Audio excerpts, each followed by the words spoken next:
दोस्तों, आज की मॉडर्न लाइफस्टाइल इतनी तेज और जटिल हो गई है कि लगभग हर दूसरा इंसान तनाव, बेचैनी, घबराहट या अनिद्रा जैसी समस्याओं से जूझ रहा है।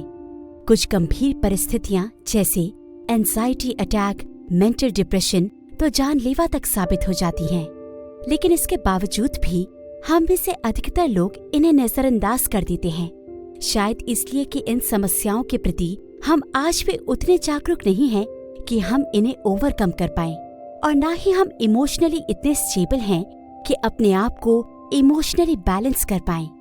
यही कारण है कि जीवन की छोटी छोटी तकलीफें भी हमें हताशा और निराशा से भर देती हैं, और हम ना चाहकर भी उस इमोशनल स्टेट में चले जाते हैं जहां धीरे धीरे स्ट्रेस, एंजाइटी और डिप्रेशन जैसी गंभीर समस्याएं हमें अपना शिकार बना लेती हैं।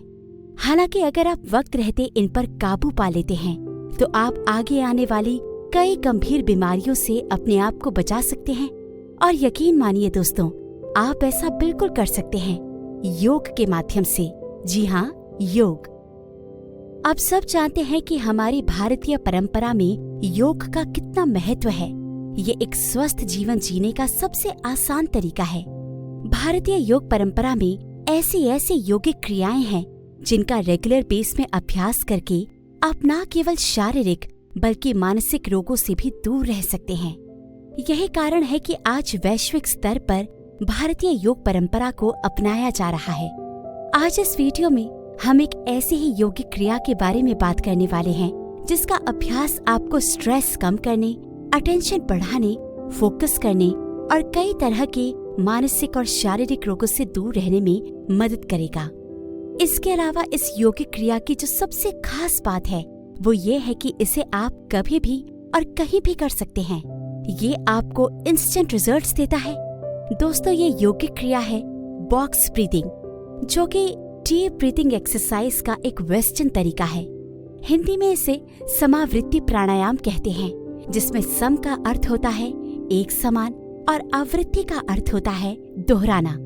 इस तरह जब हम अपनी सांस को एक लयबद्ध तरीके से और समान अंतर में इनहेल, एक्सेल और होल्ड करते हैं तो उसे समावृत्ति प्राणायाम या बॉक्स ब्रीदिंग कहते हैं। इसके प्रक्रिया की बात करें तो आपको एक सुनिश्चित समय तक सांस अंदर लेनी है और फिर उसी सुनिश्चित समय सीमा तक अपनी सांसों को होल्ड करना है। उसके बाद पुनः अपनी सांसों को बाहर छोड़ना है।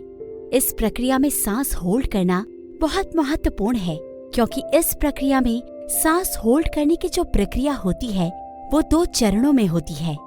एक सांस लेने के बाद, जिसे आंतरिक कुंभक कहते हैं, और दूसरा सांस छोड़ने के बाद, जिसे बाह्य कुंभक कहते हैं। वहीं अगर हम सांस लेने और छोड़ने की बात करें तो योग में इसे पूरक और रेचक कहते हैं। पूरक यानी सांस लेना और रेचक यानी सांस छोड़ना।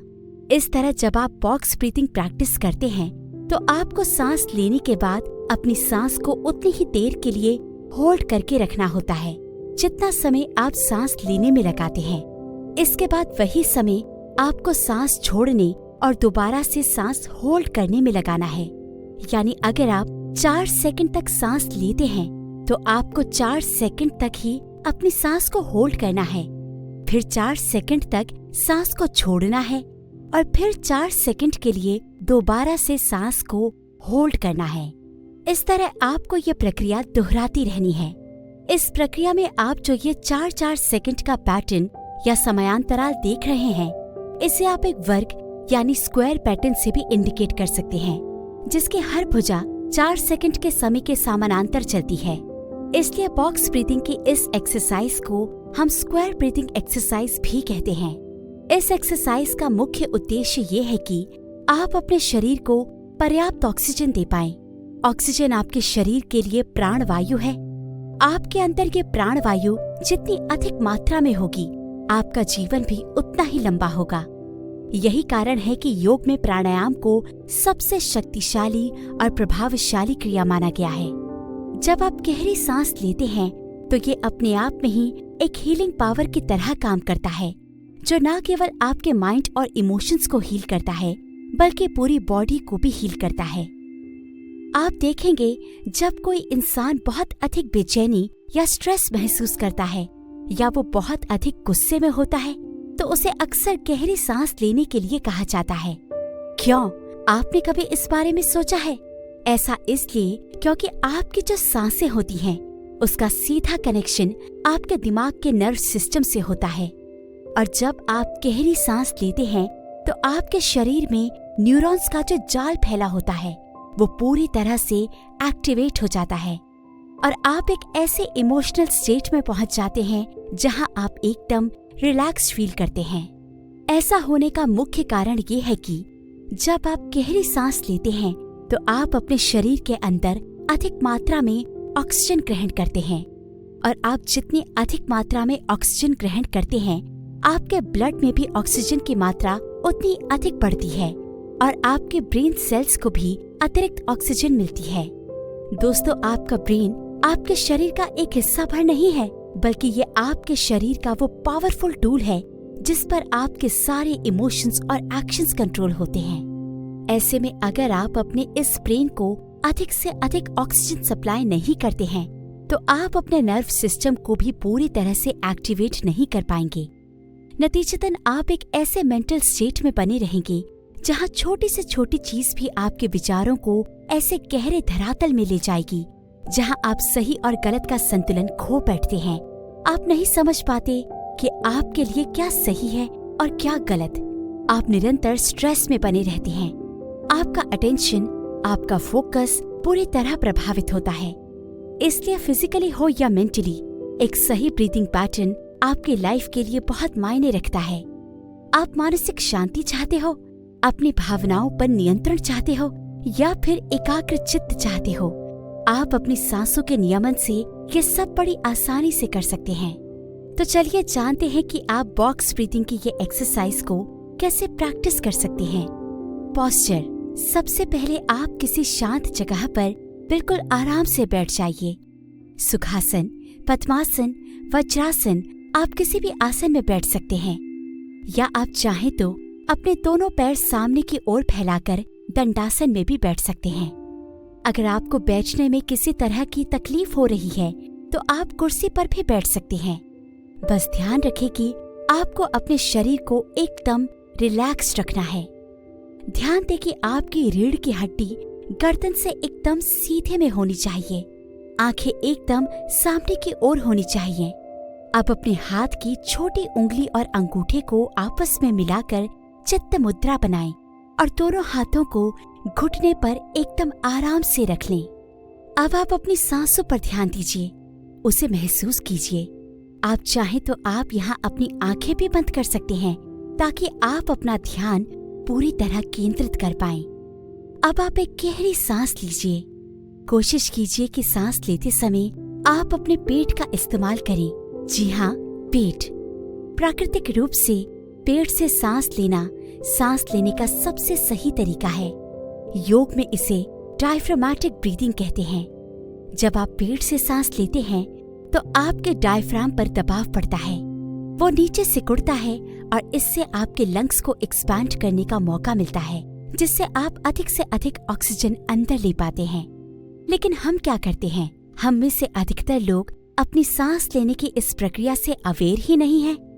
हम सामान्य रूप से ऊपर से ही सांस लेते हैं, यानी अनकॉन्शियसली।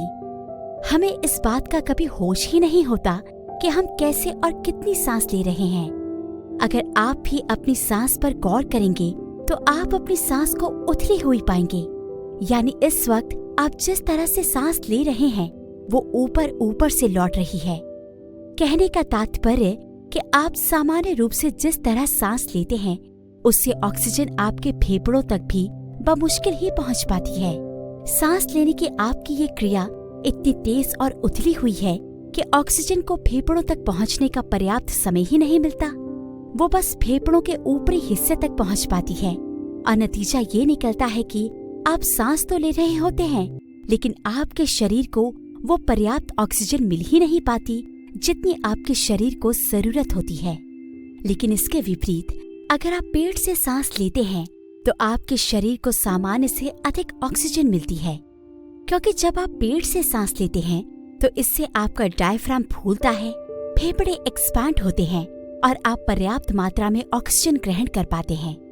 आपने अगर कभी छोटे बच्चे पर गौर किया हो तो आपने देखा होगा कि सांस लेते समय उनका पेट फूलता है। ऐसा इसलिए होता है क्योंकि बच्चे पेट से सांस लेते हैं। पेट से सांस लेते हुए जब डायफ्राम फैलता है तो पेट फूलता है। आप जितना पेट भरकर सांस लेंगे, आप अपने फेफड़ों में भी उतनी ही अधिक मात्रा में ऑक्सीजन भर पाएंगे। इसके अलावा जो पेट से सांस लेने में सबसे बड़ा फायदा होता है वो ये है कि इससे आपके सभी आवश्यक अंगों पर दबाव पड़ता है और वे सभी एक सक्रिय स्थिति में आ जाते हैं, जबकि सामान्य श्वसन क्रिया में फेफड़ों का केवल 20% भाग ही काम करता है। बाकी बचा भाग निष्क्रिय रह जाता है, जिससे उस हिस्से में रक्त का प्रवाह भी बहुत धीमे होता है और हमारा वायुकोश पूरी तरह से सक्रिय नहीं हो पाता। यही कारण है कि जब हम सीढ़ियाँ या छोटे पहाड़ भी चढ़ते हैं तो हमारी सांसें फूलने लगती हैं। इसलिए सामान्य श्वसन क्रिया यानी चेस्ट ब्रीदिंग के मुकाबले डायफ्रामेटिक ब्रीदिंग को अधिक महत्व दिया जाता है। जब आप डायफ्रामेटिक ब्रीदिंग यानी पेट भरकर सांस लेते हैं तो उस समय आपका डायफ्राम 7 सेंटीमीटर तक नीचे जाता है, जिससे आपकी पसलियों की मांसपेशियां अधिक सक्रिय होती हैं और वे ज्यादा काम करती हैं। साथ ही फैलाव के कारण फेफड़ों के बीच आपका जो हृदय होता है उस पर भी दबाव पड़ता है। परिणाम स्वरूप वो भी सक्रिय अवस्था में आ जाता है, जबकि सामान्य श्वसन प्रक्रिया में आपका डायफ्राम 1.5 से 2 सेंटीमीटर ही नीचे जाता है, जिससे न आपके फेफड़े ज्यादा हवा भर पाते हैं और न ही मांसपेशियां पूरी तरह सक्रिय हो पाती हैं। इसलिए जब आप गहरी सांस लेते हैं तो कोशिश करें कि आपके फेफड़े ज्यादा से ज्यादा फूलें, जिससे डायफ्राम को एक्सपैंड करने का मौका मिले और फेफड़ों सहित आपके सभी आवश्यक अंगों की सक्रियता बढ़े। अंगों की सक्रियता बढ़ने से आपकी ग्रंथियों में रसायन समुचित मात्रा में निकलते हैं, टॉक्सिक पदार्थ बाहर आने लगते हैं, पर्याप्त ऑक्सीजन मिलने और उसके तेज प्रवाह से कोशिकाओं की रोगों से लड़ने की शक्ति बढ़ जाती है। बोन मैरो में नए रक्त का निर्माण बढ़ जाता है। आंतों में जमा मल आसानी से विसर्जित होने लगता है, खाया पिया अंग लगने लगता है और सबसे महत्वपूर्ण आपके मस्तिष्क की क्षमता बढ़ने लगती है। इसके अलावा जब आपके दिमाग को पर्याप्त ऑक्सीजन मिलती है तो आपके दिमाग से जुड़ी जो वेगस नर्व होती है ये उससे स्टिमुलेट होती है, जो आपके पैरासिम्पैथेटिक नर्व सिस्टम को एक्टिवेट करने में महत्वपूर्ण भूमिका निभाती है। पैरासिम्पैथेटिक नर्वस सिस्टम को आसान भाषा में रिलैक्सेशन सिस्टम भी कहते हैं, जो आपके मन के विचारों को नियंत्रित करने और आंतरिक शांति बनाए रखने में मदद करता है। जब आप इस रिलैक्सेशन स्टेट में होते हैं तो आपके शरीर में एड्रेनलिन, सेरोटोनिन, डोपामीन जैसे हार्मोन्स की मात्रा अपने आप ही बढ़ने लगती है। जैसे एड्रेनलिन की बात करें तो ये एक प्राकृतिक रूप से अलर्टनेस और मूड को बेहतर करने में मदद करता है, जिससे आप एकदम रिलैक्स्ड महसूस करते हैं और दिमाग अलर्ट की स्थिति में आ जाता है। यानी आप जो भी काम करेंगे उस पर पूरी तरह फोकस कर पाएंगे, आपका अटेंशन लेवल बढ़ेगा और आप अपने विचारों पर नियंत्रण पा पाएंगे। चलिए अब इस बॉक्स ब्रीथिंग एक्सरसाइज को साथ में प्रैक्टिस करते हैं। स्क्रीन में इस स्क्वायर को देखें। 3, 2, 1। इनहेल 1, 2, 3, 4। होल्ड 1, 2, 3, 4। एक्सेल 1, 2, 3, 4। होल्ड 1, 2, 3, 4। चलिए एक बार फिर से करेंगे। Inhale, hold, exhale, hold. बहुत बढ़िया। मुझे उम्मीद है कि अब आप कुछ बेहतर महसूस कर रहे होंगे। आप चाहें तो ये एक्सरसाइज जारी रख सकते हैं। इसी तरह नियमित रूप से कम 5 से 10 मिनट के लिए आप ये ब्रीदिंग एक्सरसाइज जरूर करें। ये आपके मूड को बेहतर करने और आपके कंसंट्रेशन को बढ़ाने में जरूर मदद करेगा। साथ ही आपको कई तरह के मानसिक रोगों और शारीरिक रोगों से भी लड़ने में मदद मिलेगी। भारतीय योग में प्राणायाम के लिए ऐसे कई ब्रीथिंग टेक्निक्स हैं। आप चाहे तो उनका भी अभ्यास कर सकते हैं, जैसे कपालभाति, भ्रामरी, भस्त्रिका, अनुलोम विलोम, उज्जाई, सूर्य भेदन आदि। आप इन क्रियाओं के मदद से भी अपनी सांसों के नियमन को नियंत्रण और रेगुलेट कर सकते हैं, जो आपको निश्चित रूप से एक बेहतर परिणाम देंगी। धन्यवाद दोस्तों, मैं उम्मीद करती हूँ कि आप अपने लिए इतना समय अवश्य निकालेंगे कि आप अपने जीवन को बेहतर दिशा प्रदान कर सकें।